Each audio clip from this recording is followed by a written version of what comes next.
This is MAP09 Norwich Lane by Lunch Lunch. This is my map. It's a remake slash sequel slash total ripoff of a DBP 29 level. DBP 29 was Morbid Autumn. The level was Map 4 Norwich Lane by Sunny666, who also composed the MIDI that is used in both levels.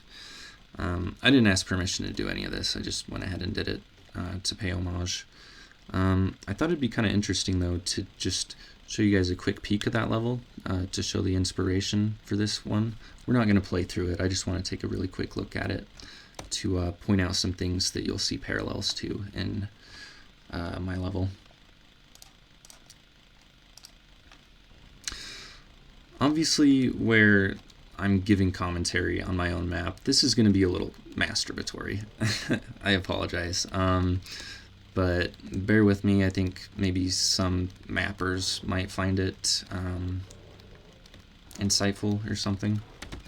So the main plot of this map is that you have to make your way into this little cottage tucked away into the hills and explore in it a little bit to find a way to get into this cave system over here, to open up the gate to get into the cave system.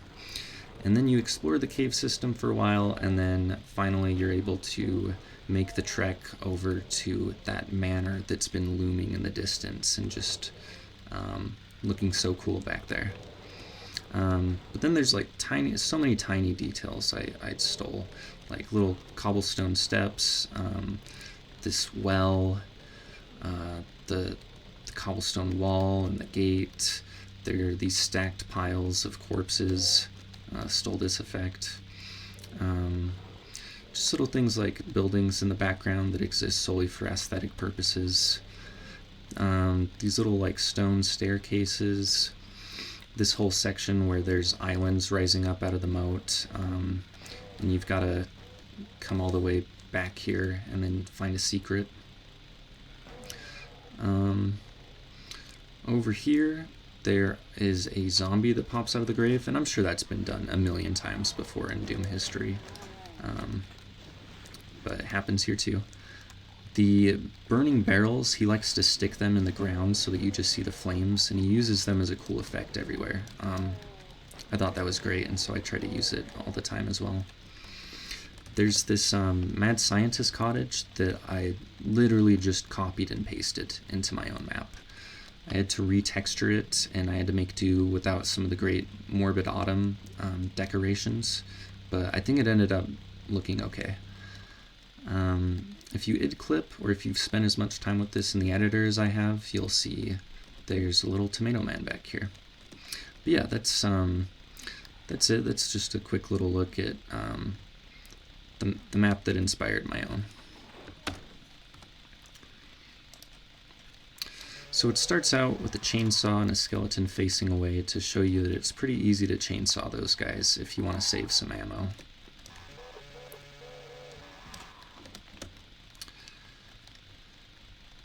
Over here we've got the zombies popping out of the graves.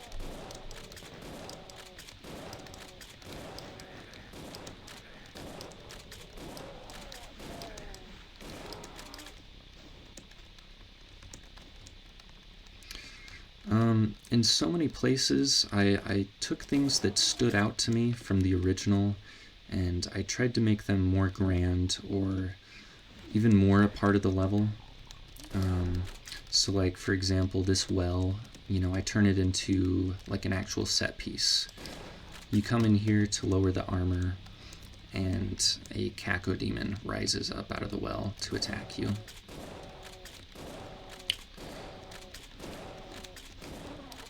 You can also jump into it for a few shells. This chain gun fight over here is totally optional. You don't have to have it, but you will be really light on ammo coming out of the cave and heading over to where the first archvile is. This outdoor section over here, this little swamp area, I had in mind the starting point of miasma.wad. I know it looks nothing like that, but sometimes when I can't think of what I want to build, if I just think about a map that I've really enjoyed, or like a piece of a map that I've really enjoyed, it informs sort of like an impression for the type of environment I want to create. And that's what happened here.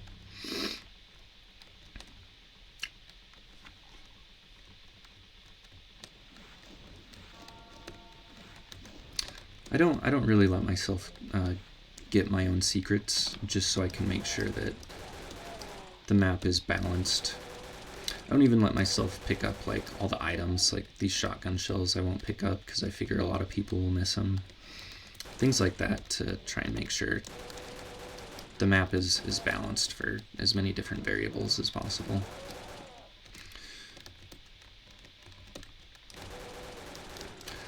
I have a lot of rules for myself while mapping. A lot of them really like subconscious, but one of them, so like once or twice per map, I will allow myself to break one of my rules if I have a reason to do so. So like right here, normally I think progression should be obvious and immediately readable to the player, but here it just made sense to me to hide it in this way. I thought it was just so much more mysterious and spooky, and all the more exciting when you discover this area down here. And it's also not too hidden. There's a health bonus, there's a candle, the wall's lit up, there's this chunk taken out of the beam here that might catch your eye. And then even if you totally miss it and you have to look around, you might come across this secret. And when you come out of this secret, you'll be face to face with the gargoyle eyes. You're rewarded for looking at the computer map when you pick it up, by showing you that the coolest secret in the whole map is right next to you. Making cool secrets is something I'm trying to do more. A lot of times it'll just be like a tiny little closet with a Nazi and a goodie in it, but I'm trying to make it a little more like grand and special now, at least like one secret per map.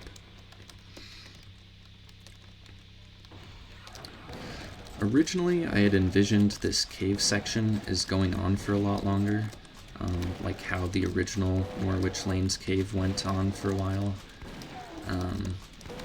But it wasn't going to work out that way in my map, and I felt like I was compromising, because originally what I had in mind for this map, it was going to be much more of a one-to-one rip-off of the original.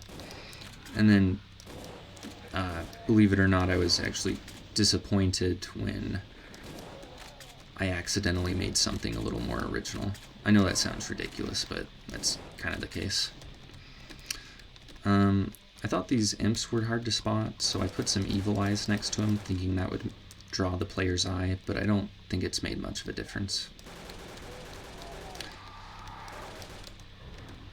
So something I did here was combine two of the symbols or motifs that Sunny uses in his map, the cross and then the flames, and has made a new symbol of this spooky burning cross. But it feels so right for something that's, you know, like supposed to be a sequel to the original.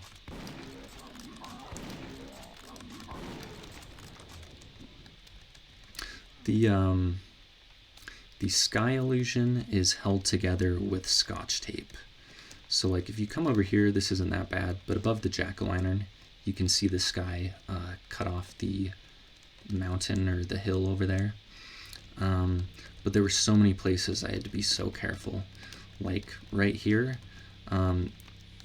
you almost can see the seam a little bit, but if I were to have gone any further this way, you would definitely be able to see it. Or like right here, the same thing happens as this pumpkin thing. The same thing happens over here, so I had to put this wall in the way so that you wouldn't be able to see this sort of flaw that's going on. Anyways, it was just super janky to work around, and I'm surprised that I was able to hide all of the seams eventually.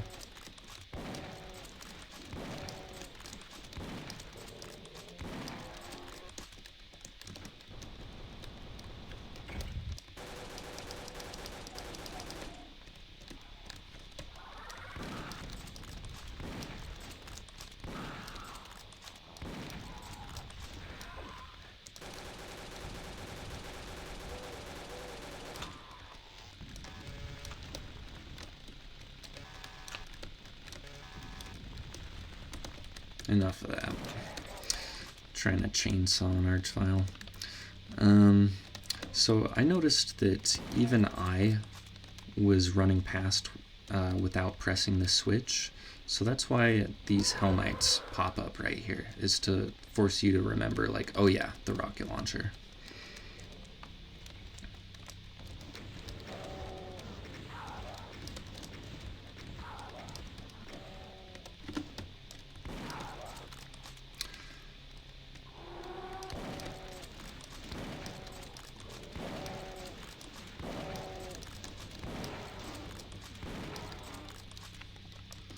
I thought this was going to be the easiest secret for players to find, but it ended up being one of the least found secrets, it seemed like. Now, something that was important for me was like that impression that of the looming manor in the distance, and so I wanted to do a little bit more with it even. So as you get closer, you're also going down, and so it looks like it's growing and actually like getting bigger and looming over you even more. I thought that was pretty cool. There's a flaw here. If you run into this wall, you can see the barrels underneath the ground. Something that only I'll notice, but it bugs me. I like this Cyber Demon fight. I had to work with monster blocking lines and making sure that the stairs were just right, so that he will walk down the stairs and meet you down here in the swamp. I just thought that would be like a scary ticking bomb sort of a thing to add to the fight.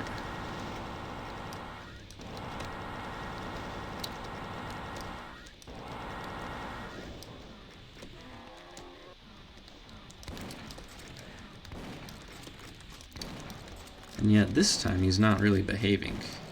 He stayed up on the stairs the whole time. A lot of times he'll meet you in the swamp and then it's really close quarters combat.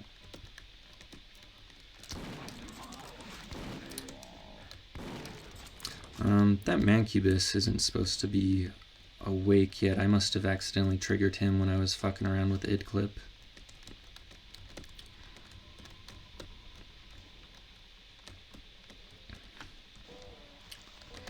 So this is like that that section with those islands rising up out of the moat. But I wanted to, since that was something that made an impression on me, I wanted to do a little bit more with that, and I turned it into this whole platforming section. But I think a lot of times like platforming sections are like so esoteric and only for speedrunners. But so I wanted to make something a little easier.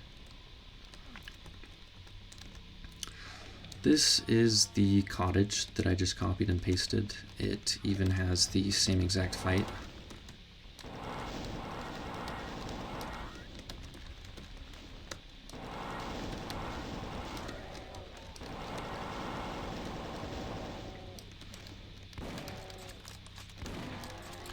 And then if you'll remember where the Tomato Man was, it's a secret Nazi. He's probably going to piss off a lot of UV maxers, I would assume. I don't know, but he was just too cute, and it was like too true to the Tomato Man being hidden back there in the original.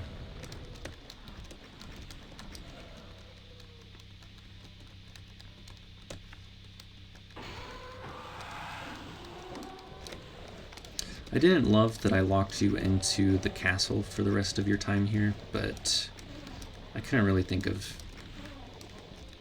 another way of doing things. But yeah, that would suck for anyone that wasn't prepared to come in here yet and still wanted to explore a little bit.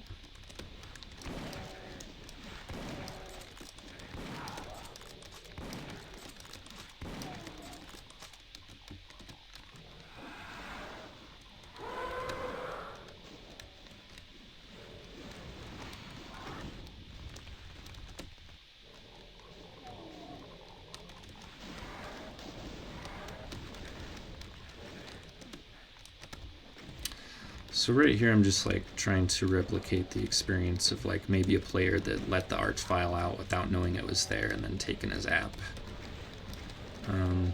Like I said, I just like doing little things like that to ensure that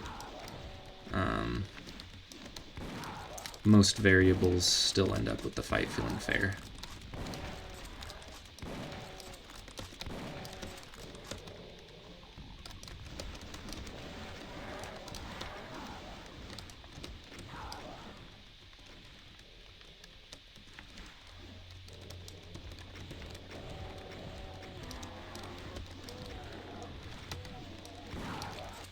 A lot of times I won't even let myself like grab most of the shit back here.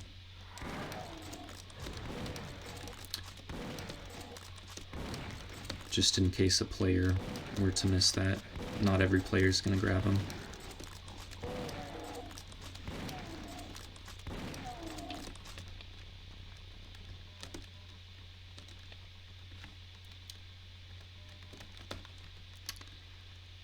This is a fun fight. I really like using imps for giant like slaughtery hordes that aren't too hard to deal with, but can still be overwhelming.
The original Norwich lane was a pretty easy map. It had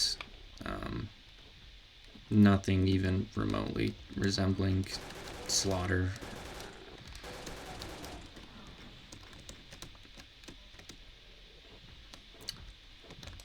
Not that I think that this is full-on slaughter either.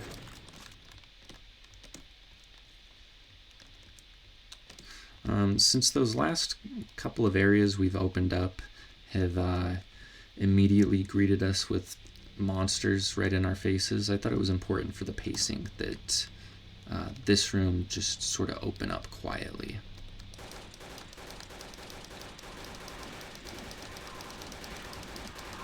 Not silently. You've got these gargoyles to take out.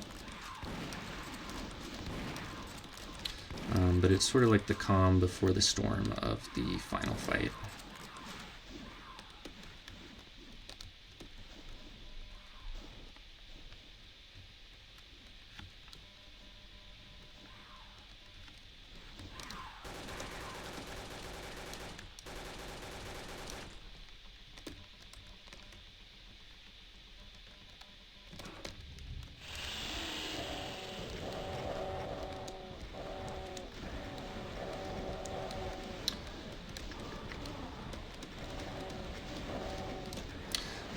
I like to play this fight like a player that doesn't know the arch files are there for a long time. I don't like responding to them immediately. Just that way when I made the map, like, you know, I could be sure that even if a player didn't react to the arch files for a long time, that they still had a shot.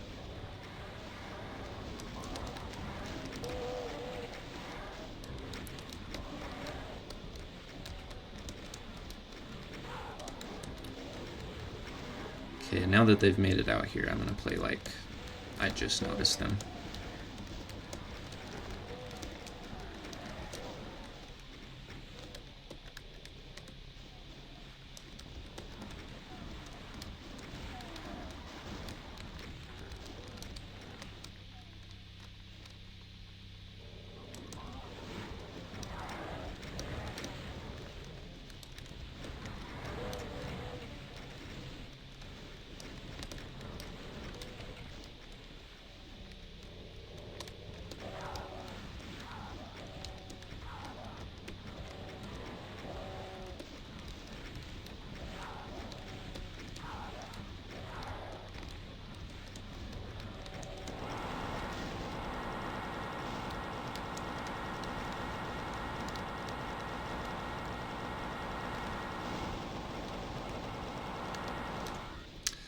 The yellow waterfalls on the inside of these doors don't make any sense at all, but I just thought it looked cool.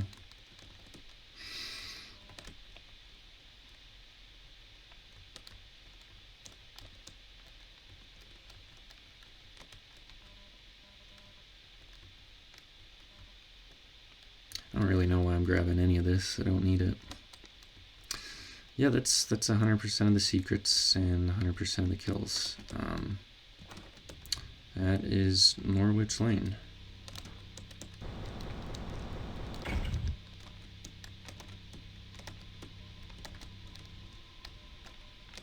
Oh my god. Well, gives me a chance to show you. There's some decoration back there just because I don't like to see any space go to waste.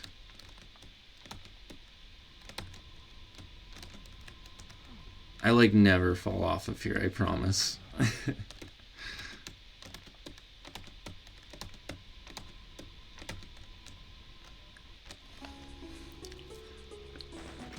Well, thanks for listening to me jerk off for, what was that, 22 minutes? Until next time.